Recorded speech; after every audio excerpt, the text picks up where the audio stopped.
Hello aspirant, welcome to all of you in visualize. Visualize में मैं जय सिंह आप सभी का स्वागत करता हूं। आज हम स्टार्ट करेंगे यूपीपीसीएस प्री के जो हमारे टेस्ट हुए हैं उसके डिस्कशन।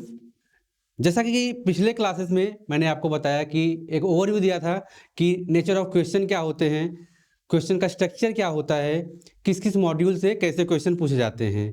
तो एक मिला जुला कॉम्बिनेशन जो हमारे टेस्ट में ये सारी चीज़ों का पिछले पिछले जो 2023 और 2022 में जो एग्ज़ाम हुए थे पीटी के, उसके कॉम्बिनेशन से मिला जुला एग्ज़ाम और टेस्ट सीरीज हमारा है।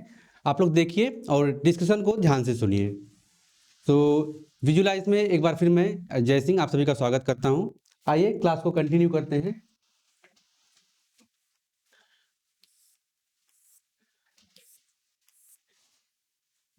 क्वेश्चन का जो स्ट्रक्चर होता है हमने उस पर पहले बात की हुई है। तो अलग अलग सेक्शन से नंबर ऑफ क्वेश्चन जो हैं उसको हम देख लेते हैं। जैसे आपका पहला क्वेश्चन है, भारत में अंगदान के बारे में निम्नलिखित कथनों पर विचार कीजिए। जो ऑर्गन डोनेशन से संबंधित जो क्वेश्चन है इसके बारे में पूछा गया है, ये आपके क्वेश्चन करंट अफेयर्स के अंतर्गत आता है। तो पहला स्टेटमेंट आपका है, भारत हर साल दुनिया में तीसरा सबसे अधिक प्रत्यारोपण करता है। स्टेटमेंट सेकंड आपका है, भारत में अंगदान मानव अंगों और ऊतकों के प्रत्यारोपण अधिनियम 1994 द्वारा विनियमित है। यहाँ पे विनियमित को आप लोग रेगुलेट कर दीजिएगा, क्योंकि ये रेगुलेशन जो होता है इस एक्ट के थ्रू रेगुलेट होता है। यह क्वेश्चन पूछा गया है। आपका थर्ड स्टेटमेंट है, कानून मृत और जीवित दोनों दाताओं को अपने अंगदान करने की अनुमति देता है। और साथ ही आपका फोर्थ स्टेटमेंट है, यह मस्तिष्क मृत्यु को भी मृत्यु के एक रूप में पहचानता है।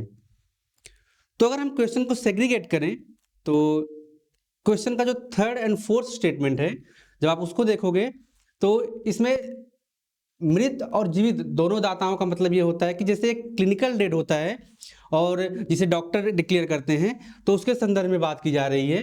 तो ये कह रहा है कि मृत और जीवित दोनों दाताओं को अपने अंगदान करने की अनुमति देता है।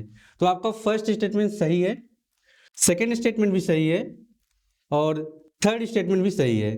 फोर्थ वन में स्टेटमेंट है कि यह मस्तिष्क मृत्यु को भी मृत्यु के एक रूप में पहचानता है। तो आपका यह स्टेटमेंट भी सही है।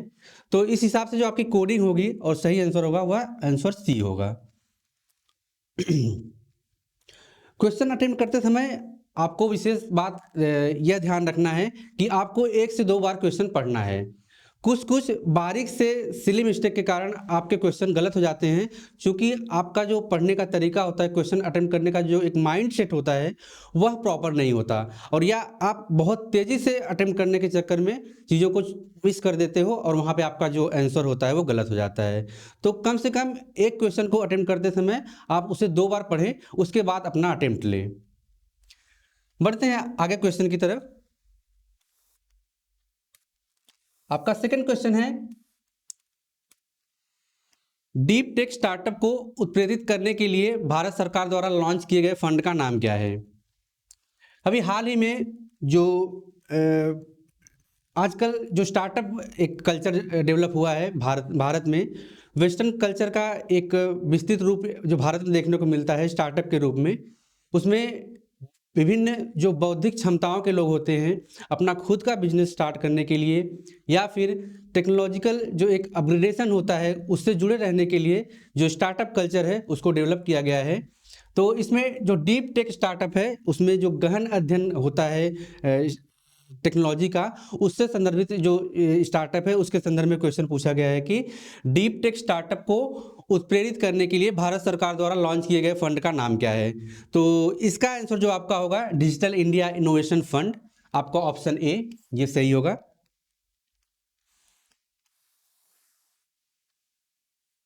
आपका तीसरा जो क्वेश्चन है, हाल ही में किस राज्य ने ग्रीन टेक, ग्रामीण प्रभाव और महिला नेतृत्व वाले स्टार्टअप के लिए विशेष योजनाओं की घोषणा की? इसका आंसर आपका तेलंगाना होगा, सॉरी तमिलनाडु होगा, ऑप्शन बी। चूंकि ग्रामीण क्षेत्रों में भी जो एक स्टार्टअप कल्चर है वह विस्तृत हो रहा है और सरकार के जो वर्तमान सरकार है उसके विभिन्न योजनाओं द्वारा एक प्रयास किया जा रहा है कि किस प्रकार से जो ग्रास रूट पर, ग्राउंड लेवल पर स्टार्टअप की जो भावना है वह विकसित की जा सके। तो तमिलनाडु में यह प्रयास देखने को मिला। तो आपका यह ऑप्शन बी होगा क्वेश्चन नंबर 3 का आंसर। क्वेश्चन नंबर 4 जो है आपका है, क्वेश्चन पूछ रहा है कि कॉमन मॉर्मन जो हाल ही खबरों में था देखा गया किस प्रजाति से संबंधित है।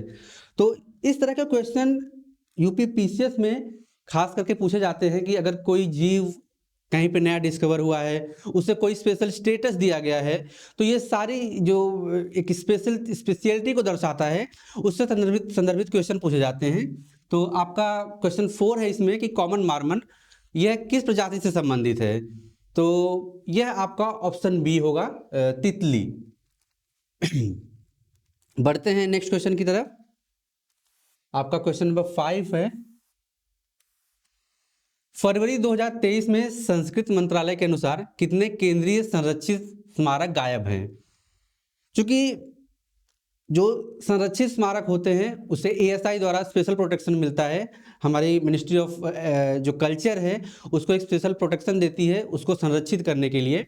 तो किसी न किसी घटनाओं के कारण, जैसे इसमें जो संख्या बताई गई है आपके ऑप्शन है कि A10, B20, C50, D100।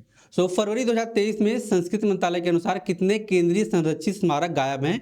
इसका सही ऑप्शन है आपका ऑप्शन सी। ऑप्शन सी आपका ये सही आंसर है। इसके बारे में अगर एक ओवरव्यू देखें तो संस्कृत मंत्रालय द्वारा जो केंद्रीय संरक्षित स्मारक है उसकी संख्या नियर अबाउट 3693 3693 उनकी संख्या है, जिसमें से आपके 50 जो संरक्षित स्मारक हैं वह जो है गायब है। जिसमें से कुछ तो जो रीज़न है, आपको रीज़न भी पूछ सकता है कि किस वजह से गायब हुए हैं। तो कुछ तो बांध और जलाशयों के टूटने के कारण वो डूब गए या फिर बह गए, एक रीज़न ये है। दूसरा रीज़न ये है कि जो तेज़ी से शहरीकरण हो रहा है, जो अर्बनाइजेशन हो रहा है, उसकी वजह से ये जो संरक्षित स्मारक थे उन पर प्रभाव पड़ा है और वो गायब हुए हैं। तो कुल संख्या जो गायब स्मारक की है वह 50 है। और इसमें अगर खास करके उत्तर प्रदेश का एग्जाम है तो उत्तर प्रदेश से संबंधित अगर डाटा या फैक्ट देता है तो जो उत्तर प्रदेश से गायब संरक्षित स्मारक की संख्या है वह 11 है। तो आप उसे लिख लीजिए कि उत्तर प्रदेश से जो गायब स्मारक हैं वह 11 हैं, और बाकी ओवरऑल जो टोटल संरक्षित स्मारक गायब हैं वह उनकी संख्या 50 है। नेक्स्ट क्वेश्चन आपका जो है वह हिस्ट्री से है, आपके कल्चर से आप कह लीजिए कि तंजावुर बृहदेश्वर मंदिर में किस देवता की पूजा की जाती है। आमतौर पे आप जो क्वेश्चन देखते होंगे उसमें मंदिर का नाम देता है और साथ ही उसका प्लेस पूछता है कि वह कहाँ पे संदर्भित है, कहाँ पे वह उपस्थित है। लेकिन यहाँ पे जो क्वेश्चन पूछा गया है तंजावुर बृहदेश्वर मंदिर किस देवता की पूजा की जाती है, तो इसमें आपका जो ऑप्शन है ये ऑप्शन बी होगा, भगवान शिव की पूजा यहाँ की जाती है। और यह मंदिर जो है आप मार्क कर लीजिए तमिलनाडु में स्थित है। तो आप भगवान शिव की पूजा की जाती है इसमें, तो ऑप्शन बी आपका यहाँ पे सही आंसर होगा।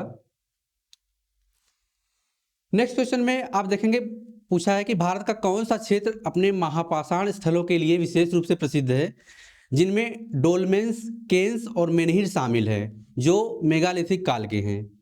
यहाँ पे 3 वर्ड ऐसे हैं जिस पे आपको विशेष ध्यान देने की जरूरत है, जैसे डोलमेंस, केन्स और मेनिहर।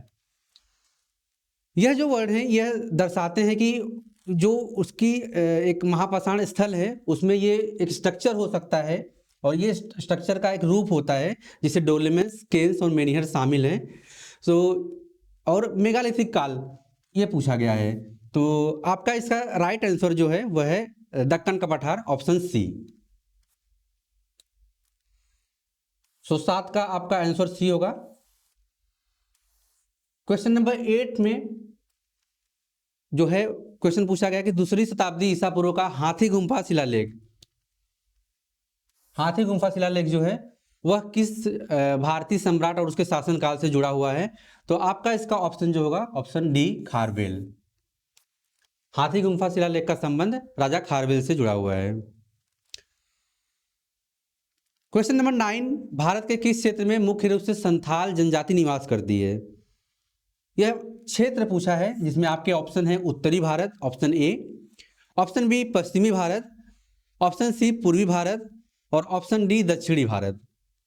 तो चूंकि जो संथाल जनजाति है वह भारत की एक प्रमुख जनजातियों में इसको गिना जाता है और इसका जो अधिकतर निवास स्थान है आप देखेंगे पूर्व में बंगाल साइड, बिहार, उड़ीसा, झारखंड में इनकी उपस्थिति काफ़ी मजबूत है, वहाँ पर ये काफ़ी संख्या में इनका आवास पाया जाता है।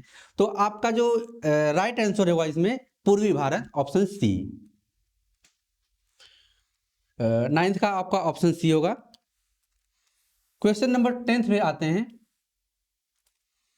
क्वेश्चन नंबर 10th 10वां क्वेश्चन है जो कह रहा है कि कौन सी प्रसिद्ध नदी दक्षिण अमेरिका में पंपास घास के मैदान से होकर बहती है जो क्षेत्र की कृषि और वन्य जीवन के लिए महत्वपूर्ण जल संसाधन प्रदान करती है।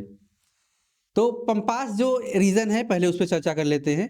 पंपास जो है ये अर्जेंटीना का घास का मैदान है, वहां पर ये अर्जेंटीना में इसकी उपस्थिति है। अर्जेंटीना साउथ अमेरिका का एक देश है। तो पंपास घास के मैदान से होकर बहती है जो क्षेत्र की कृषि और वन्य जीवन के लिए महत्वपूर्ण जल संसाधन प्रदान करती है। कौन सी नदी? तो इसका आपका जो ऑप्शन होगा यह ऑप्शन सी सही है। पराना नदी जो है यह इस क्षेत्र से होकर बहती है और यहाँ पर एक महत्वपूर्ण भूमिका अदा करती है, खास करके इस क्षेत्र में जो विभिन्न बायोडाइवर्सिटी है उसको सहेजने में और एक विस्तृत घास के मैदान का निर्माण करने में। नेक्स्ट क्वेश्चन आपका है क्वेश्चन नंबर 11। देश के सबसे ऊंचे झरनों में से एक जोग फॉल्स किस राज्य में स्थित है? यहाँ पे क्वेश्चन आपका डायरेक्ट है। क्वेश्चन आपका डायरेक्ट पूछा गया है कि जोग फॉल्स जो है वह किस राज्य में है। सो इसका ऑप्शन आपका जो आंसर होगा ये कर्नाटक है। दो फैक्ट और जरूरी है इसमें जानने के लिए कि जोग फॉल्स जो है चूंकि कर्नाटक है, कभी कभी डिस्ट्रिक्ट का नाम दे देता है, तो आप इसका कर्नाटक में एक शिमोगा डिस्ट्रिक्ट है वहां पर इसकी उपस्थिति है। और साथ ही एक क्वेश्चन इससे ये बनता है कि जोग फॉल्स जो है वह किस नदी पर निर्मित है या फिर किस नदी पर जोग फॉल्स स्थित है। तो आपका यहाँ पे एक नदी है शरावती नदी। शरावती नदी जो है आपको ध्यान रखना है। तो तीन चीजें यहाँ पर इस क्वेश्चन से आपको मिलती हैं कि जोग फॉल्स कहाँ स्थित है, किस जिले में स्थित है और किस नदी पर स्थित है। तो ये तीन चीजें आपको क्वेश्चन नंबर 11 से, इसका जोग फॉल्स की जो स्थिति है वह कर्नाटक है, कर्नाटक में यह स्थित है। क्वेश्चन नंबर 12 है रसखान ने अपनी कविता की रचना किस भाषा में की? तो मध्यकालीन कवि रसखान के बारे में पूछा जा रहा है कि रसखान ने अपनी कविता की रचना किस भाषा में किया। तो आपका आंसर होगा आंसर सी, ऑप्शन सी जो होगा आंसर होगा हिंदी। चूंकि एक विस्तृत ऑडियंस तक, एक विस्तृत जनता तक अपना पहुंच के संदर्भ में, और चूंकि वह मध्यकालीन जो समय था वह संस्कृति और विभिन्न जो कविताएं हैं उनकी रचना के लिए महत्वपूर्ण काल माना जाता है, तो हिंदी में रसखान ने अपनी कविता की रचना की। बढ़ते हैं नेक्स्ट क्वेश्चन की तरफ। Question number 13। क्वेश्चन नंबर 13 आपका है सोनोरन रेगिस्तान मुख्य रूप से किस देश में स्थित है? सो यूपीपीसीएस के एग्जाम में आपको 7 से 8 क्वेश्चन वर्ल्ड ज्योग्राफी से मिलेंगे, तो जिसका एक अच्छा खासा वेटेज होता है। तो आपको जो मैपिंग वाला एरिया है उसको भी कवर करके अच्छे से तैयार करना है। तो क्वेश्चन नंबर 13 आपका पूछता है सोनोरन रेगिस्तान मुख्य रूप से किस देश में स्थित है। तो अगर कंटिनेंट की बात की जाती है कि किस कंटिनेंट में स्थित है, तो आपका आंसर होता है उत्तरी अमेरिका। चूंकि यहाँ पर संयुक्त राज्य America, Mexico, Canada and Chile जो है यह ऑप्शन दिए गए हैं, तो यह उपस्थिति इसकी जो है संयुक्त राज्य अमेरिका में भी है, मैक्सिको में भी है। लेकिन एक वास्ट जो एरिया है, एक विस्तृत एरिया जो कवर करता है वह मैक्सिको का क्षेत्र कहलाता है। मैक्सिको में इसकी उपस्थिति है। तो आपका आंसर इसमें बी होगा, ऑप्शन बी। क्वेश्चन नंबर 13 का आंसर होगा बी। क्वेश्चन नंबर 14 है भारत में पाई जाने वाली उपजाऊ काली मिट्टी को किस अन्य नाम से जाना जाता है? बहुत कॉमन और रिपीटेड क्वेश्चन है, इसमें आपकी गलती नहीं होनी चाहिए। इसका ऑप्शन होगा उत्तर होगा ऑप्शन ए रेगुर मिट्टी। 14 का ऑप्शन ए। नेक्स्ट क्वेश्चन आपका है, किस नदी के डेल्टा को उसके विशिष्ट आकार और शाखा पैटर्न के कारण अक्सर पक्षी प्रकार के डेल्टा के रूप में जाना जाता है। ये पक्षी पैर जो होता है बेसिकली, जो अफवाह होता है नदी का, वह विभिन्न क्षेत्रों से होकर एक निश्चित पैटर्न का निर्माण करता है, जिसमें पक्षी पैर का एक पैटर्न, एक प्रकार पक्षी पैटर्न का होता है, पक्षी पैर के प्रकार का।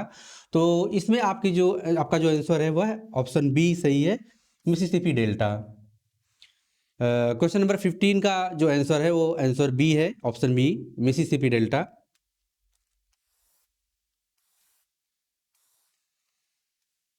क्वेश्चन नंबर 16 आपका जो है, निम्नलिखित में से कौन सा एक एचडीआई में शामिल आयामों में से एक नहीं है।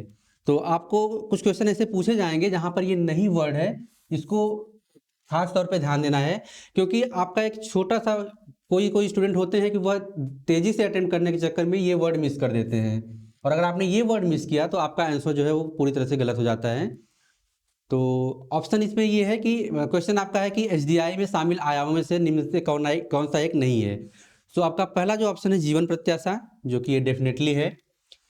सेकंड जो है आपका बी शिक्षा, जिसमें आपकी जो वयस्क साक्षरता है और प्राथमिक शिक्षा में जो नामांकन के माध्यम से इसको मापा जाता है वो भी है। प्रति व्यक्ति सकल घरेलू उत्पाद जो आपकी जीडीपी है वो भी काउंट की जाती है। लैंगिक समानता इसमें जो है वह नहीं होगा, तो आपका आंसर जो है वह ऑलमोस्ट डी सही है, लैंगिक समानता जो है। चूंकि मानवीय विकास में ह्यूमन डेवलप इंडेक्स में जो लैंगिक समानता है उसकी भूमिका देखा जाए तो विस्तृत क्षेत्र में होती है, लेकिन मापने के लिए जो पैमाना यूज किया जाता है उसमें आपके लैंगिक समानता को शामिल नहीं किया गया है। तो इसमें आपका जो आंसर होगा वो आंसर डी होगा, ऑप्शन डी, क्वेश्चन नंबर 16 में।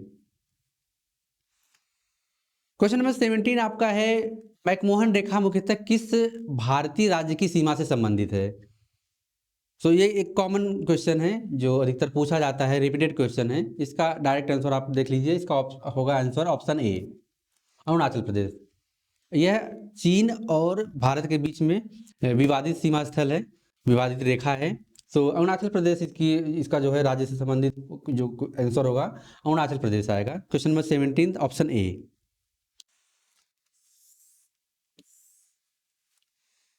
क्वेश्चन नंबर 18 है आपका, स्वेज नहर द्वारा कौन से दो प्रमुख जल निकाय जुड़े हुए हैं। आप ऑप्शन के अकॉर्डिंग जाओगे तो इसमें ऑप्शन आपका जो आएगा ऑप्शन ए सही होगा, भूमध्य सागर और सॉरी ऑप्शन इसका सी सही होगा, भूमध्य सागर और लाल सागर। स्वेज नहर की जो उपस्थिति है आप देखेंगे अफ्रीका जो कंटिनेंट है उसके ईस्टर्न कोस्ट पर मिस्र के पास स्वेज नहर जो है एक आर्टिफिशियल नहर है ये, और 1869 में इसका निर्माण हुआ था। तो यह भूमध्य सागर और लाल सागर को कनेक्ट करता है आपस में। तो आपका क्वेश्चन नंबर 18 का जो आंसर है वह ऑप्शन सी है, ऑप्शन सी। क्वेश्चन नंबर 19 आपका है, ये जो ह्यूमन ज्योग्राफी है उससे संदर्भित क्वेश्चन है कि कौन सा सिद्धांत जनसंख्या में प्राकृतिक वृद्धि के कारण होने वाली जनसंख्या वृद्धि का वर्णन करता है जो जन्म दर और मृत्यु दर के बीच का अंतर है। तो ये थियरी है जो पूछा गया है, इसके संदर्भ में आपका जो आंसर होगा वो ऑप्शन ए होगा, माल्थीसियन थियरी। माल्थीसियन थियरी का एक ओवरव्यू दिया जाए तो माल्थीसियन थियरी जो बात करता है वह बेसिकली बात करता है रिसोर्स और जनसंख्या का। इनका ये कहना था कि जो कमिंग ईयर में जो जनसंख्या बढ़ेगी वह एक ज्योमेट्रिक प्रोग्रेशन के रूप में बढ़ेगी, जैसे कि जनसंख्या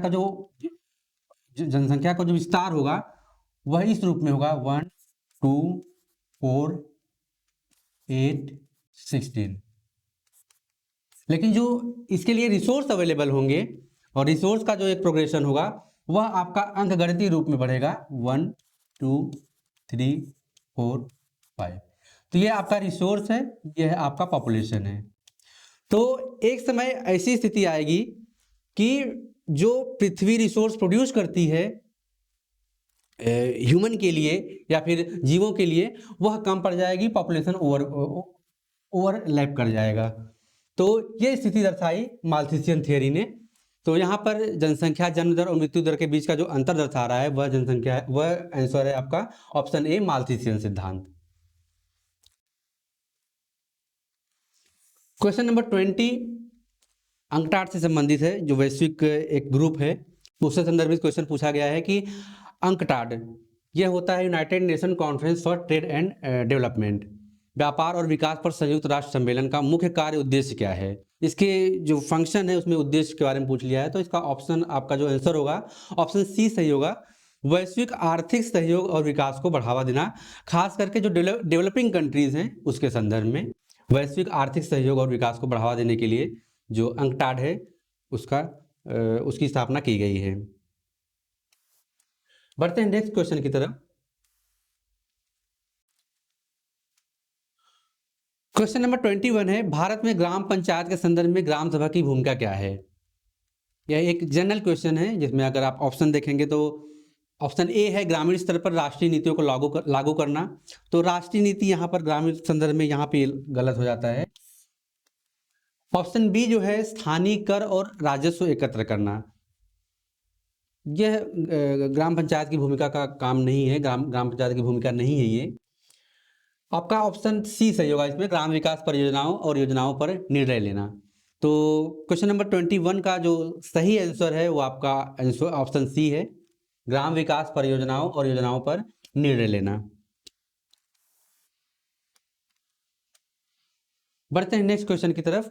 क्वेश्चन नंबर 22 आपका है, निम्नलिखित में से कौन सतत विकास की अवधारणा का सबसे अच्छा वर्णन करता है। तो जैसे सतत विकास, ये रिपीटेड क्वेश्चन है। सतत विकास जो वर्ड है ये कहीं ना कहीं एक वर्ड को दर्शाता है सस्टेनेबल डेवलपमेंट, और सस्टेन जो होता है वह वर्तमान को आपके फ्यूचर से कनेक्ट करता है, और इसमें आपकी जो रिसोर्स हैं उसका यूटिलाइजेशन इस रूप में होना चाहिए कि वर्तमान जो जनसंख्या है, वर्तमान जो पीढ़ी है वह इस रिसोर्स का इस्तेमाल कर पाए, साथ ही आने वाला जो जनरेशन है वह भी इससे महरूम ना रहे, इससे इससे अछूता ना रहे।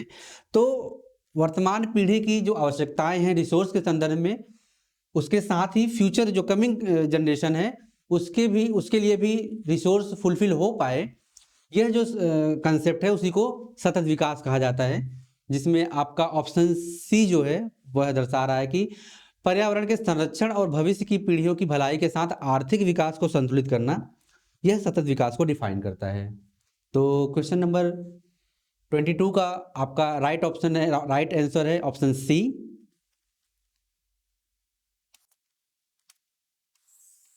क्वेश्चन नंबर 23 है, प्रोजेक्ट टाइगर कार्यक्रम कब शुरू किया गया था। ये एक डाटाबेस फैक्चुअल क्वेश्चन है कि प्रोजेक्ट टाइगर कार्यक्रम कब शुरू किया गया था। तो यहाँ पर एक जो संभावना बनती है, जैसे यहाँ पे ऑप्शन ए 1972 है, फिर काफ़ी गैप है ईयर में, क्योंकि इससे माना जाता है कि 1972 और 73 में इसकी स्थापना की गई थी, इस कार्यक्रम को शुरू किया गया था। तो अगर आपके ऑप्शन में 92 और 93 दोनों हैं तो आपको 93 ऑप्शन सेलेक्ट करना है, क्योंकि इसका जो इस्टेब्लिशमेंट है और इसको एक्टिव किया गया वो 1973 में किया गया।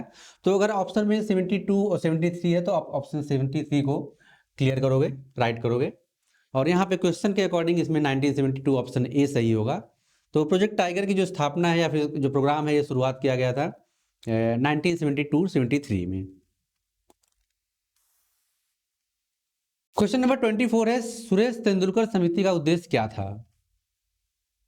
तो कुछ ऑप्शन इसमें हास्यास्पद हैं, जिसमें आपके भारतीय क्रिकेट टीम के प्रदर्शन का आकलन, ये सचिन तेंदुलकर से संदर्भित क्वेश्चन दे दिया है, लेकिन ये ऑप्शन दिया है, सॉरी क्वेश्चन आपका सुरेश तेंदुलकर समिति जो कि आपका इकोनॉमिक का क्वेश्चन है, उसके संदर्भ में जो आपका आंसर होगा, आपका आंसर होगा ऑप्शन बी, भारत में गरीबी का आकलन करने के लिए एक पद्धति विकसित करना, यह सुरेश तेंदुलकर समिति का मुख्य उद्देश्य था।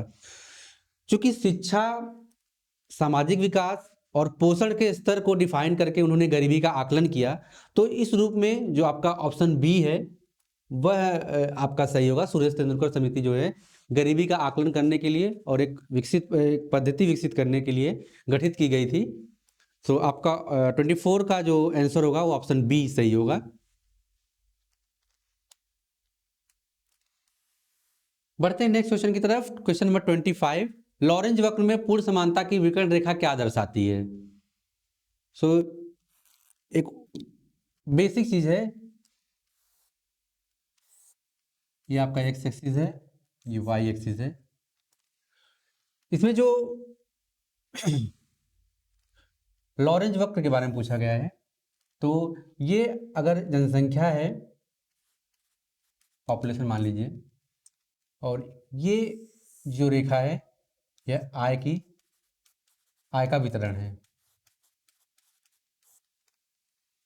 ये जो कर्व है यह जितना ये जो विकर्ण है इसके पास रहेगी उतना ही असमानता कम होती है। जिस रूप में ये आगे बढ़ती जाती है तो वहां पे असमानता बढ़ती जाती है। तो आपके इस क्वेश्चन का जो आंसर होगा लॉरेंज वक्र के संदर्भ में पूर्ण समानता की विकर्ण रेखा क्या दर्शाती है, तो इसका आपका जो आंसर होगा, आंसर आपका ऑप्शन बी होगा, आय या धन का समान वितरण जो है। ये जो पूर्ण समानता विकर्ण रेखा आपका जो ये विकर्ण है उसके संदर्भ में ये जो रेखा है अगर इसके आसपास रहेगी तो यह समानता को दर्शाएगी। तो आपका जो आंसर है वह ऑप्शन बी है 25 में।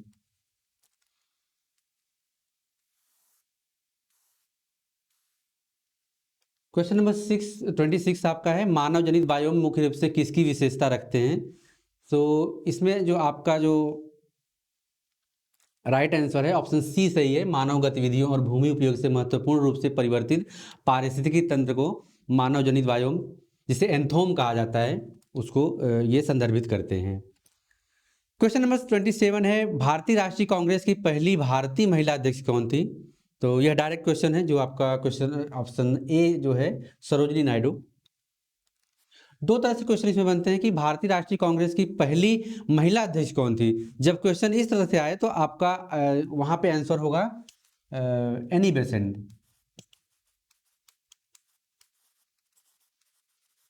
जो कि आपका 1917 जो सेशन था कांग्रेस का उसकी अध्यक्षता थी ये। और जब पहली भारतीय महिला अध्यक्ष के बारे में पूछे तो आपका ये यहाँ पे ये कलकत्ता में हुआ था 1917 में, कलकत्ता में एनी बेसेंट ने इसकी अध्यक्षता की थी। और पहली भारतीय महिला अध्यक्ष की बात की जाए तो इसमें आपका आंसर होगा सरोजिनी नायडू, और इन्होंने 1925 में कानपुर अधिवेशन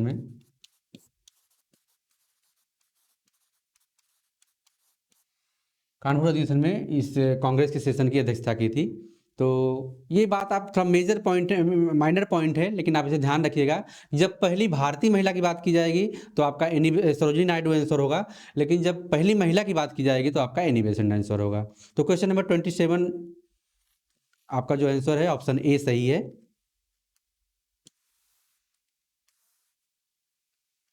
क्वेश्चन नंबर 28 है, ब्रिटिश ईस्ट इंडिया कंपनी और एक अन्य बीच के बेसिन की संधि। तो आपका बेसिन की संधि पर हस्ताक्षर किए गए थे ब्रिटिश ईस्ट इंडिया कंपनी और दूसरा पार्टिसिपेंट था, दूसरी पार्टी थी, उसके बारे में बात किया जा रहा है कि वह कौन थे। तो इसमें आपका जो आंसर होगा ऑप्शन सी सही है, पेशवा बाजीराव द्वितीय।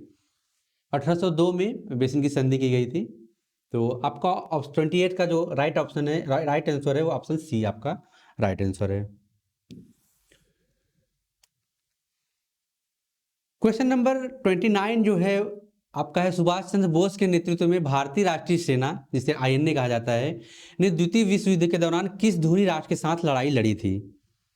क्वेश्चन देखने में ये लग रहा है कि ये अगेंस्ट क्वेश्चन पूछा जा रहा है, लेकिन जैसे अगेंस्ट मतलब किसके खिलाफ लड़ाई लड़ी थी, जबकि क्वेश्चन ये नहीं पूछ रहा है। क्वेश्चन का तात्पर्य यह है कि किस धुरी राष्ट्र के साथ मिलकर लड़ाई लड़ी थी।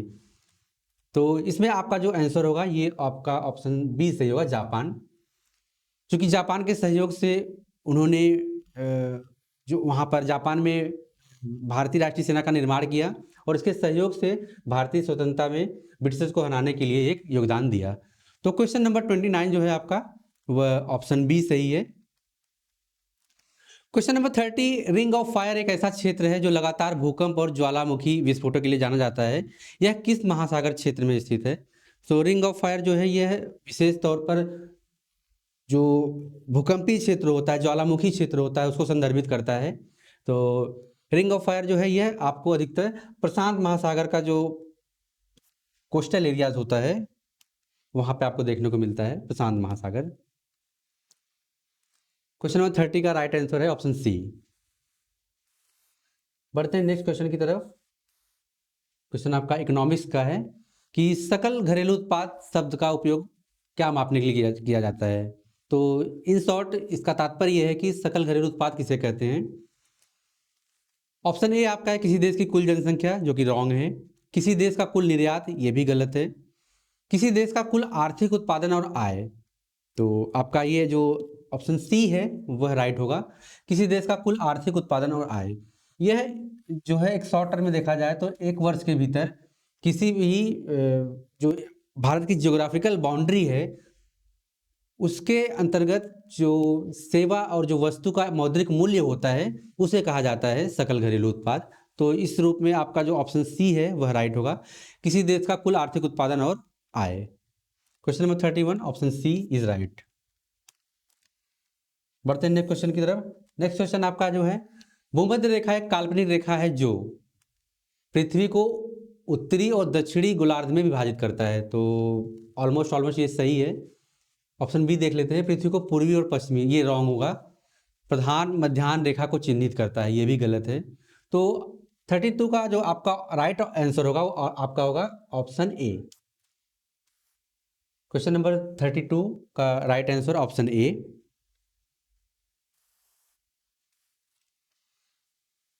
क्वेश्चन नंबर 33, निम्नलिखित में कौन सा देश अपने प्रसिद्ध पहाड़ों, खाड़ी, हिमाच्छादित नक्काशीदार घाटियों वाले प्राकृतिक परिदृश्य के लिए जाना जाता है। तो इसमें आप पहाड़, खाड़ी, हिमाच्छादित नक्काशीदार घाटी, ये आपका जो ऑप्शन सी है नॉर्वे, ये राइट आंसर होगा। क्योंकि यहाँ पर जो क्षेत्र होते हैं वहाँ पर फियोर्ड इसकी विशेषता है। फियोर्ड जो है ये नॉर्वे की विशेषता है, इसलिए से इस वजह से ये क्वेश्चन जो है काफ़ी इंपॉर्टेंट हो जाता है कि फियोर्ड क्या है। क्वेश्चन पूछ लेगा फियोर्ड क्या है, तो ये जो फियार्ड है आप इसको ध्यान रखना, इसको आप वर्ल्ड ज्योग्राफी में पढ़ोगे तो फियार्ड जो होता है एक तलछटी जो कटिबंध होते हैं या फिर जो कोस्टल एरियाज होते हैं उसमें जो क्रैक वाला क्षेत्र होता है उसी को फियार्ड कहा जाता है। और खास करके नॉर्वे वाले क्षेत्र में यह काफ़ी एक आकर्षक दृश्य प्रस्तुत करता है, इसलिए यहाँ पर यह क्वेश्चन जो है काफ़ी इंपॉर्टेंट हो जाता है। और इसकी भूमिका जो आंसर है इसका 33 है। 33 का answer option C. Question number 34, जनसांख्यिकी संक्रमण मॉडल की अवधारणा का उपयोग अक्सर जनसंख्या में परिवर्तनों को समझाने के लिए किया जाता है। तो यहाँ पे जो कीवर्ड है आपका जनसांख्यिकी संक्रमण मॉडल, यह जो आपका दिखाता है यह आपके जन्म और मृत्यु दर को दर्शाता है। तो 34 का जो आपका आंसर होगा वो ऑप्शन सी होगा। सो हम जिस प्रकार से आगे बढ़ रहे हैं, हम नेचर ऑफ क्वेश्चंस देख रहे हैं, हम साथ ही जो क्वेश्चन की जो एक स्ट्रेटजी है उसको भी देख रहे हैं कि किस प्रकार से हमें अटेम्प्ट करना चाहिए। और अगर आप कीवर्ड जो है उसको अडॉप्ट करके आंसर जो है अटेम्प्ट करते हो तो गलत होने की संभावना आपके क्वेश्चन की काफ़ी कम होती है। तो बी श्योर कि आप चीज़ों को ध्यान से पढ़ो और जब अटेम्प्ट कर रहे हो तो कम से कम 2 बार उसे जरूर पढ़ो। बढ़ते हैं नेक्स्ट क्वेश्चन की तरफ।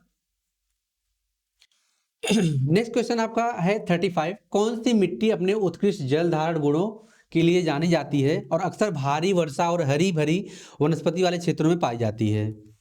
तो इसका ऑप्शन होगा, इसका राइट आंसर होगा आपका ऑप्शन सी, लेटेराइट मृदा, लेटेराइट मिट्टी। 35 का राइट आंसर इज 35 का right answer option C, laterite मिट्टी।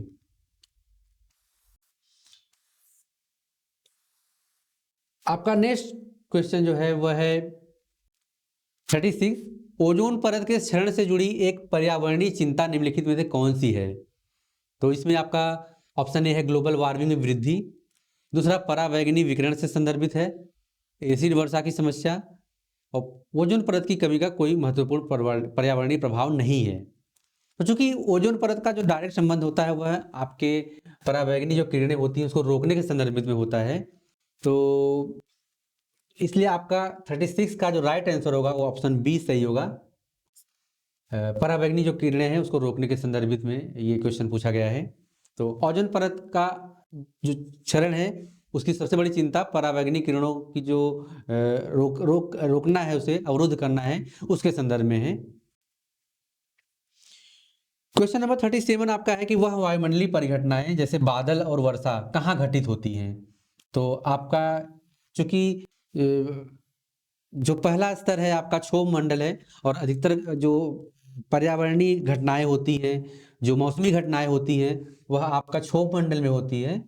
तो क्षोभ मंडल को आपको ट्रोपोस्फियर भी कहते हैं। तो आपका ये क्षोभ मंडल जो होगा ये राइट आंसर होगा। क्वेश्चन नंबर 37 का जो राइट आंसर है वह ऑप्शन बी है, क्षोभ मंडल।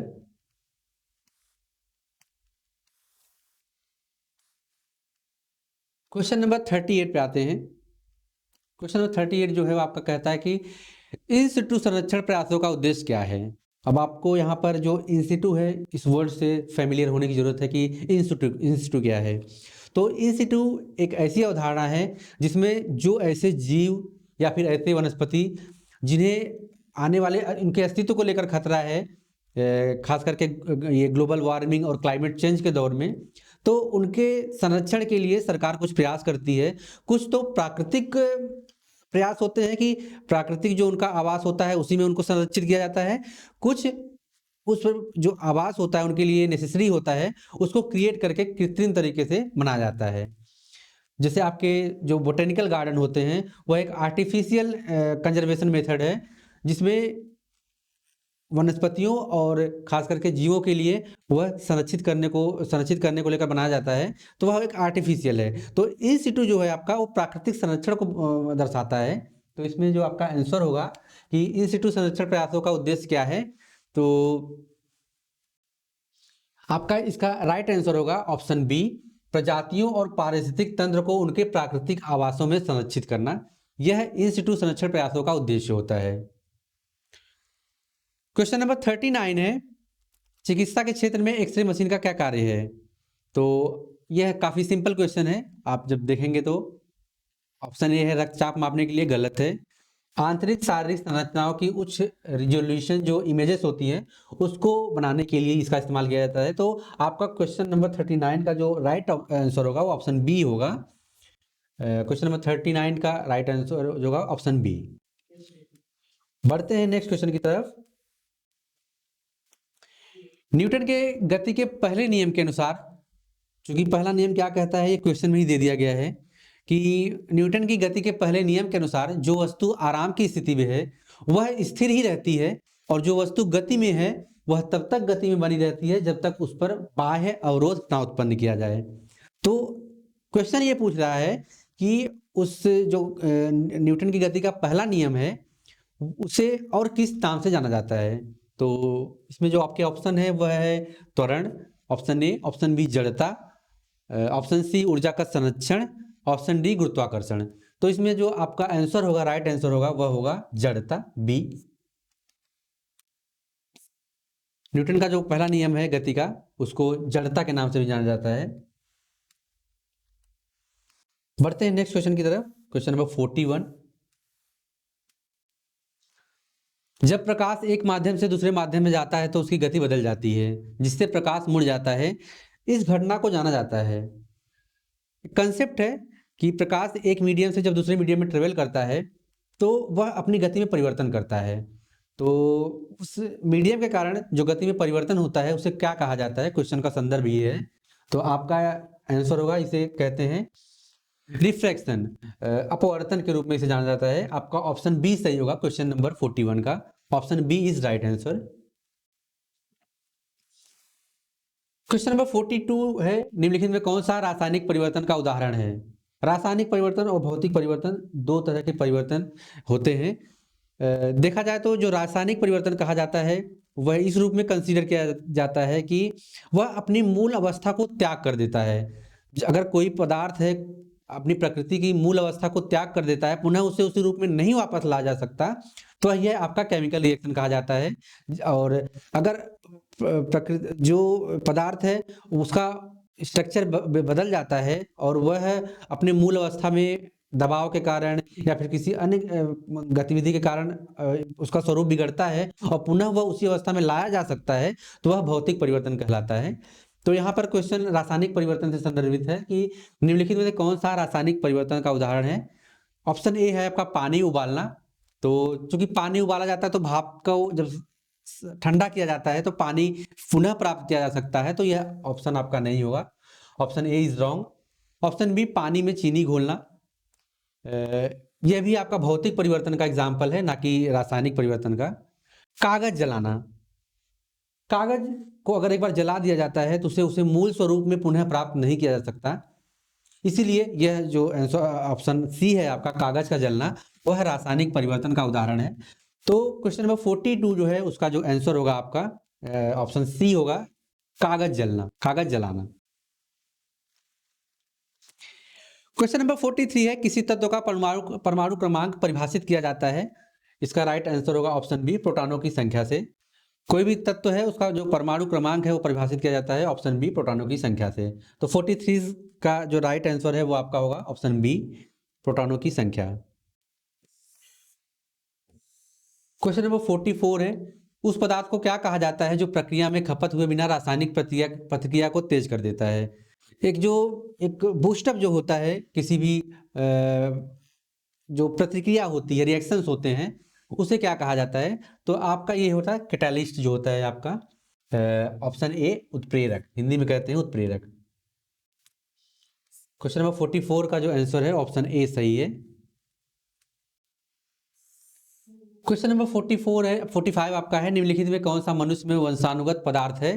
तो यह आपका option B is right, DNA. Question number 45 का right answer option B, DNA. बढ़ते हैं नेक्स्ट क्वेश्चन की तरफ। मानव शरीर में अग्न्याशय जो है उसका प्राथमिक कार्य क्या है।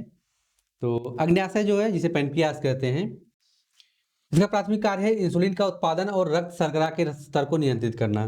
जैसा कि हम सभी जानते हैं कि जो इंसुलिन का उत्पादन हमारी बॉडी में होता है वह अग्न्याशय के माध्यम से होता है। अगर इसका जो उत्पादन है आवश्यकता से कम हो रहा है, इंसुलिन का उत्पादन कम हो रहा है, तब यहाँ पर जो डायबिटीज है वह एक प्रकार का रोग जनित होता है इसके संदर्भ में। तो 46 का जो आंसर है, राइट आंसर, वो ऑप्शन ए सही है कि इंसुलिन का उत्पादन और रक्त शर्करा के स्तर को नियंत्रित करने के रूप में अग्न्याशय का मुख्य कार्य है। क्वेश्चन नंबर 47 है, यूकैरियोटिक कोशिकाओं में एटीपी के उत्पादन के लिए कौन सा अंगक जिम्मेदार है। तो इसमें आपका ऑप्शन सी सही होगा, माइटोकॉन्ड्रिया। माइटोकॉन्ड्रिया के संदर्भ में कहा जाए तो इसे पावर हाउस कहा जाता है, पावर हाउस।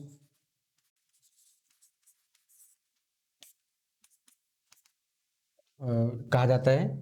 तो ये चीज़ आप ध्यान रखिएगा क्योंकि क्वेश्चन डायरेक्ट इससे ही पूछ लेता है कि पावर हाउस, कोशिकाओं का पावर हाउस किसे कहा जाता है, तो आपका माइटोकॉन्ड्रिया होगा। क्वेश्चन नंबर 48, बांदीपुर राष्ट्रीय उद्यान में संरक्षण का प्राथमिक फोकस क्या है। क्वेश्चन कहने का तात्पर्य यह है कि बांदीपुर जो अभ्यारण्य है वह किस प्रकार के जीव जंतुओं के संरक्षण से संदर्भित है, इसके बारे में क्वेश्चन पूछा जा रहा है। तो इसमें आपका जो आएगा जैव विविधता और वन्य जीवन का संरक्षण करना, यह इसका प्राथमिक उद्देश्य है। बांदीपुर राष्ट्रीय उद्यान ये कहाँ पे है, यह आपका है कर्नाटक में। आप इसे कर्नाटक में इसको देखना, कर्नाटक में इसकी स्थिति है, उपस्थिति है।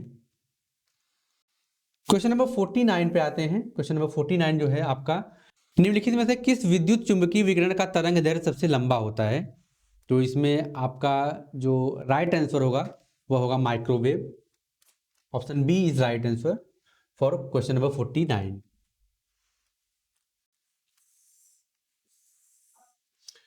क्वेश्चन नंबर 50 है, निम्नलिखित में कौन सा देश भू आबद्ध है। तो इसे कहते हैं लैंड लॉक कंट्री, भू आबद्ध देश। तो जो भू आबद्ध देश होता है उसकी जो सीमा की स्थिति होती है, उसकी जो बाउंड्री होती है वह समुद्री क्षेत्र से उपस्थित नहीं होती है, समुद्री क्षेत्र से लगी हुई नहीं रहती है, इसीलिए उसे लैंड लॉक कंट्री कहते हैं। उसके अगल बगल देश होते हैं। तो एक देश की सीमा जो है वह दूसरे देश की सीमा से लगी होती है, उसका डायरेक्ट एक्सेस कोस्टल एरिया तक नहीं होता, इसलिए उसे भू आबद्ध देश कहते हैं। तो दिए गए ऑप्शन में जो राइट आंसर है ये आपका स्विट्जरलैंड होगा। Option C is right for question number 50। तो 50 का जो राइट आंसर है ऑप्शन नंबर सी है। क्वेश्चन नंबर 51 पे जाते हैं। क्वेश्चन नंबर 51 जो है यह बात करता है कि पश्चिमी घाट और पूर्वी घाट की दो प्रमुख पर्वत श्रृंखलाएं हैं, इन पर्वत श्रृंखलाओं के संबंध में निम्नलिखित में कौन सा कथन सत्य है? तो इसका आपका राइट आंसर होगा ऑप्शन ए, पश्चिमी घाट पूर्वी घाट की तुलना में पुराने और ऊंचे हैं। पश्चिमी घाट पूर्वी घाट की तुलना में पुराने और ऊंचे हैं। तो आपका ऑप्शन ए सही होगा। बाकी सारे जो ऑप्शन है वो दिए गए वो गलत हैं। पश्चिमी घाट की ऊंचाई भी सर्वाधिक है और यह जो पश्चिमी कोस्ट है, पश्चिमी कोस्टल एरिया है, उसके समानांतर इसका विकास हुआ है इसका इसलिए। और इसकी जो इसके तुलना में पुराने भी हैं और ये ऊंचे भी हैं, खास करके जो आपका ईस्टर्न कोस्ट है उसके संदर्भ में या फिर ईस्टर्न हिमालय है उसके संदर्भ में। तो ऑप्शन ए आपका सही होगा। क्वेश्चन नंबर 51 का option A is right. Question number 52 है, सिंधु गंगा का मैदान उत्तरी भारत का एक उपजाऊ क्षेत्र मुख्य रूप से किन दो प्रमुख नदियों के निक्षेप से निर्मित होता है? चूंकि यह एक विस्तृत प्लेन मैदान है और यहाँ पर अन्न उत्पादन जो है, इसे अन्न का भंडार भी कहा जाता है, तो अन्न उत्पादन यहाँ पर काफ़ी विस्तृत रूप में होता है। तो यहाँ पर ये जो पूछा है किस नदियों के निक्षेप से निर्मित होता है, तो आपका option A is right, Ganga और ब्रह्मपुत्र। क्वेश्चन नंबर 53, सुंदरवन एक अद्वितीय मैंग्रोव वन है और पारिस्थितिकी तंत्र भारत और किस देश के बीच विस्तृत है? क्योंकि सुंदरवन की स्थिति जो है भारत में है और साथ ही बांग्लादेश में उपस्थित है, इसलिए आपका जो राइट आंसर होगा ऑप्शन सी सही होगा। क्वेश्चन नंबर 53 का राइट आंसर जो है आपका option C is right. Question number 54 जो है, निम्नलिखित में कौन सा तत्व पृथ्वी की पपड़ी में सबसे अधिक प्रचुर मात्रा में पाया जाता है? तो पृथ्वी की पपड़ी से मतलब जिसका हार्ड हार्ड क्षेत्र है उसके संदर्भ में है, जो उसका लैंड वाला एरिया है। तो उसमें आपका ऑक्सीजन जो होता है यह इसको मजबूती प्रदान करता है। तो आपका जो है क्वेश्चन नंबर 54 का जो आंसर होगा option A is right, oxygen. Question number 55 है, गदर पार्टी मुख्यतः कहाँ सक्रिय थी? तो वह क्षेत्र पूछ रहा है जहां पर गदर पार्टी एक्टिव थी। और अगर क्वेश्चन इस रूप में पूछा जाता है कि गदर पार्टी की भूमिका क्या थी, तो गदर पार्टी मुख्यतः आप देखेंगे भारतीय इतिहास के संदर्भ में 1913 में इसकी स्थापना की गई थी। जो लाला हरदयाल थे, सोहन सिंह भाकना थे, इन्होंने अमेरिका का जो सैन फ्रांसिस्को शहर है वहाँ पर इसकी स्थापना की। और यहाँ पर इन्होंने जो प्रवासी भारतीय थे उनको इकट्ठा किया भारतीय स्वतंत्रता को प्रोत्साहित करने के लिए, भारतीय स्वतंत्रता में योगदान देने के लिए। तो इन शॉर्ट अगर देखा जाए तो गदर आंदोलन जो था वह इस रूप में भी महत्वपूर्ण हो जाता है कि वह प्रवासियों द्वारा एक इकट्ठा बनाया गया ग्रुप था, एक ऑर्गेनाइजेशन थी जो भारतीय स्वतंत्रता में एक महत्वपूर्ण भूमिका निभा रही थी विदेशी क्षेत्र में, खास करके जो आपका कनाडा वाला रीजन था और अमेरिका का रीजन था, वेस्टर्न जो यूएसए का पार्ट है वहाँ पे। तो आपका ये क्वेश्चन जो होगा आंसर होगा संयुक्त राज्य अमेरिका। 55 का जो राइट आंसर है वो ऑप्शन बी है, गदर पार्टी मुख्यतः कहाँ सक्रिय थी, तो ऑप्शन बी संयुक्त राज्य अमेरिका। क्वेश्चन नंबर 56 है, लॉर्ड कॉर्नवालिस के संदर्भ में निम्नलिखित में से कौन सा कथन सत्य है? यह एक ब्रिटिश वैज्ञानिक जो वनस्पति विज्ञान में अपने योगदान के लिए जाने जाते हैं। यह नहीं होगा, ये गलत ऑप्शन है। ऑप्शन बी है, एक ब्रिटिश जनरल और औपनिवेशिक प्रशासक जो अपने सुधारों और भारत में स्थायी बंदोबस्त की शुरुआत के लिए जाने जाते हैं। तो लॉर्ड कॉर्नवालिस के संदर्भ में ये क्वेश्चन ये आंसर सही है आपका ऑप्शन बी, कि इन्होंने परमानेंट जो सेटलमेंट होता है उसको इंट्रोड्यूस किया इंडिया में और स्थायी बंदोबस्त जो थी उसके स्थापना के लिए, उसकी शुरुआत के लिए जाने जाते हैं। तो आपका 56 का जो राइट आंसर होगा वह होगा ऑप्शन बी। क्वेश्चन नंबर 57 जो है, ब्रिटिश ईस्ट इंडिया कंपनी के खिलाफ एंग्लो मैसूर युद्ध से जुड़ा प्रमुख भारतीय शासक कौन था? तो ये आपका टीपू सुल्तान होंगे, Tipu Sultan is right answer. Question number 57 का राइट आंसर है ऑप्शन ए। क्वेश्चन नंबर 58 पे आते हैं, ये कथन और कारण का क्वेश्चन है जिसमें ये पूछा गया कि औरंगजेब के शासनकाल को अक्सर धार्मिक असहिष्णुता और केंद्रीकृत शक्ति का काल माना जाता है। तो असर्शन तो सही है, कथन आपका सही है। कारण कह रहा है कि औरंगजेब की नीतियों का उद्देश्य धार्मिक रूढ़िवाद को मजबूत करना और बढ़ावा देना था। उसने इस्लाम की कानून को सख्ती से लागू करके और स्थानीय शासकों की स्वायत्तता को कम करके सत्ता को केंद्रीकृत किया। तो जब बात औरंगजेब की नीतियों की आती है तो ये इसका कारण भी सही हो जाता है, क्योंकि देखा जाए तो एक जो औरंगजेब की नीतियाँ थी, वह गैर मुस्लिमों पर जजिया कर लगाना, हिंदू जो मंदिर हैं उनकी तोड़फोड़ करना और साथ ही उन पे उलझुल तरीके से शासन करना, यह इसकी जो एक भूमिका थी डोमिनेट करने की, उस संदर्भ में ये प्रस्तुत की जाती है। तो आपका इसमें 4 ऑप्शन दिए गए हैं कि ए और आर दोनों सत्य हैं तथा आर ए का सही व्याख्या करता है, तो आपका ऑप्शन ए सही होगा। इस क्वेश्चन के अकॉर्डिंग आपका ए सही होगा। 58 का आपका जो आंसर है वह है ऑप्शन ए और आर दोनों सही हैं और आर जो है वह अभिकथन की सही व्याख्या करता है। कहने का तात्पर्य है कि कारण जो है यह इसको सही प्रूव करता है, इसलिए दोनों सही हैं और इसको ये एक्सप्लेन करता है।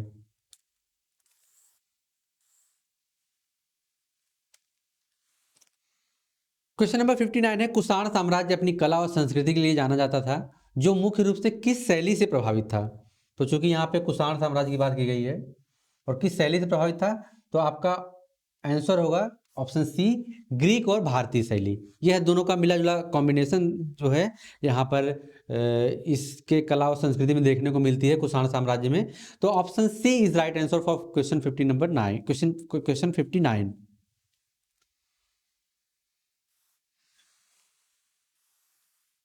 क्वेश्चन 60 आपका है कि भरहुत स्तूप की रेलिंग और प्रवेश द्वार की विशेषता क्या है? इसमें आपका जो आंसर होगा वह ऑप्शन सी होगा। Option C is right answer.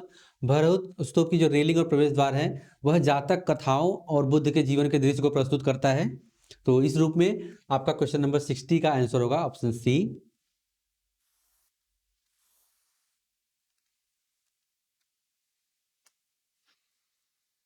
दूसरा आपका है क्वेश्चन नंबर 61, 16 महाजनपद प्रारंभिक भारतीय इतिहास और राजनीति को आकार देने में महत्वपूर्ण था। कथन कह रहा है कि 16 महाजनपद प्रारंभिक भारतीय इतिहास और राजनीति को आकार देने में महत्वपूर्ण था। इसका कारण जो है, जो डिफाइन किया गया है कि इन महाजनपदों के उद्भव ने प्राचीन भारत में आदिवासी समाजों से जटिल शहरीकृत राज्यों में संक्रमण को चिन्हित किया। तो आपका आंसर असर्शन भी सही है और रीजन भी सही है, और रीजन जो है वो इसको डिफाइन करता है। तो इस रूप में आपका जो है दोनों सही होंगे, इसका ऑप्शन ए सही है। क्वेश्चन नंबर 61 का ऑप्शन ए इज राइट। 61 का ऑप्शन ए सही है।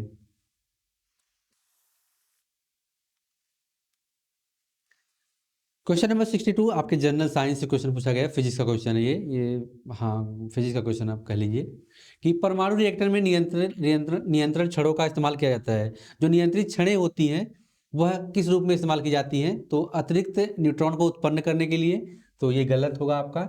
रिएक्टर कोर को ठंडा करने के लिए, ये भी गलत ही है। Option C is right for question number 62 कि अतिरिक्त न्यूट्रॉन को अवशोषित करने और श्रृंखला प्रक्रिया को नियंत्रित करने के लिए परमाणु जो रिएक्टर होता है उसमें नियंत्रण छड़ों का इस्तेमाल किया जाता है।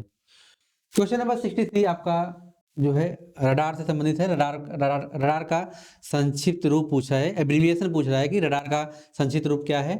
तो क्वेश्चन नंबर 63 का राइट आंसर है आपका answer option C, radio detection and ranging. चूंकि समुद्र के नीचे की जो संसाधन है उसका पता लगाने के लिए, गहराई नापने के लिए, आपके विमान किस ऊंचाई पे उड़ रहा है उस स्थिति को नापने के लिए रडार का इस्तेमाल किया जाता है। तो आपका क्वेश्चन नंबर 63 का जो राइट आंसर होगा वह रेडियो डिटेक्शन एंड रेंजिंग होगा, रडार का फुल फॉर्म है। क्वेश्चन नंबर 61 है, पीएच स्केल क्या मापता है? तो पीएच स्केल आपका जो होता है ये ऑप्शन बी इज राइट, किसी घोल की अम्लता या क्षारीयता को मापता है। तो इसमें जैसे अगर ये पीएच स्केल है, इस जो इसका मेजरमेंट 7 है, इसको न्यूट्रल कहा जाता है। अगर किसी भी जो कोई पदार्थ है, कोई भी है जिसका जो हाइड्रोजन आयन को मापता है, तो अगर यह 7 से कम है तो यह अम्लीय होता है।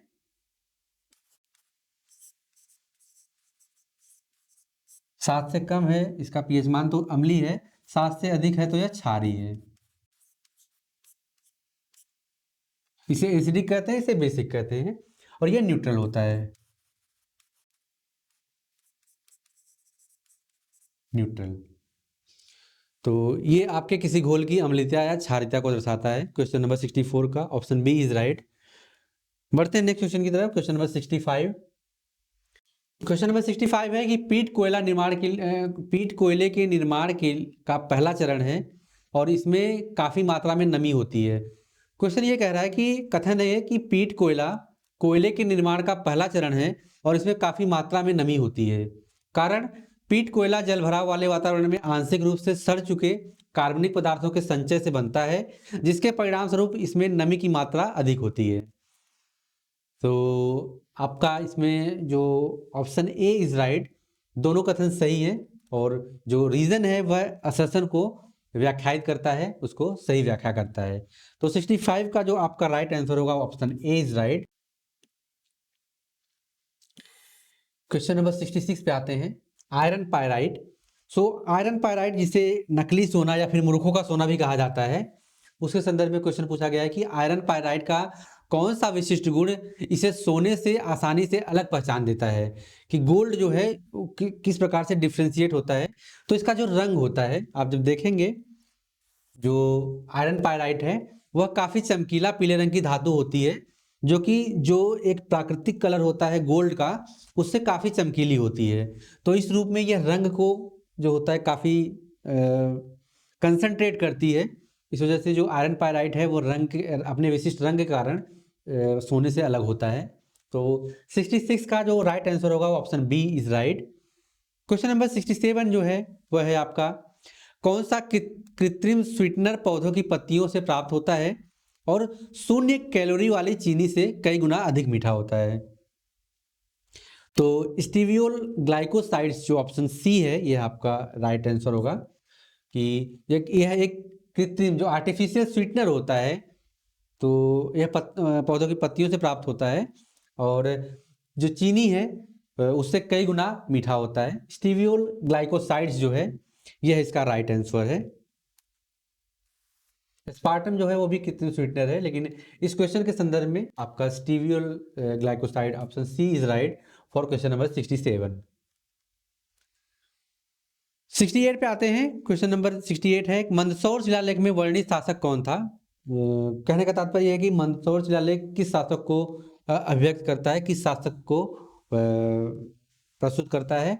तो आपका जो राइट आंसर होगा ऑप्शन सी, राजा Yashodharman. Option C is right answer for 68, question number 68।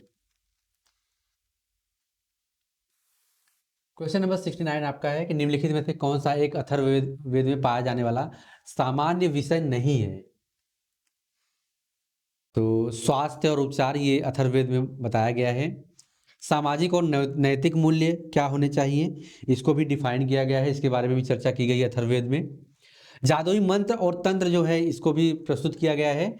आपका जो सृजन मिथक जो है और ब्रह्मांड विज्ञान जो है, इसको नहीं इसमें प्रस्तुत किया गया है। इसका जो आपको वर्णन देखने को मिलता है, ये आपका जो ऋग्वेद है उसमें आपको देखने को मिलता है। तो option D is right answer आपके क्वेश्चन नंबर 69 के लिए। Option D is right. Question number 69 के लिए option D is right, D for dollar.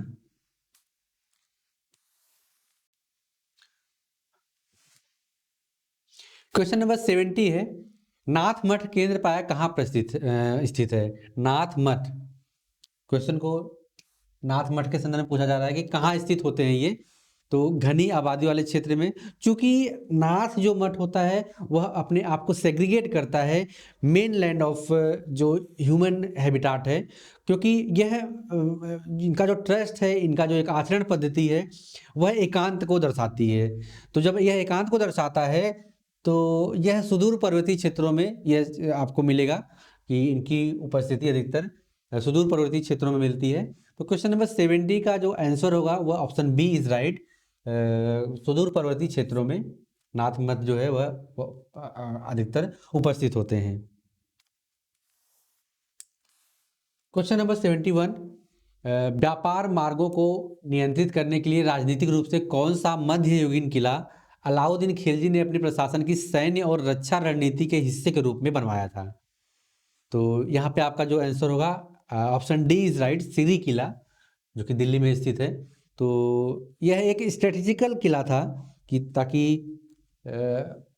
दुश्मनों से रक्षा की जा सके, साथ ही जो एक डिफेंडर की भावना है कि हमारे क्षेत्र और इलाके जो है वह मजबूत रहे, उसके संदर्भ में सिरी के किला का निर्माण किया गया था।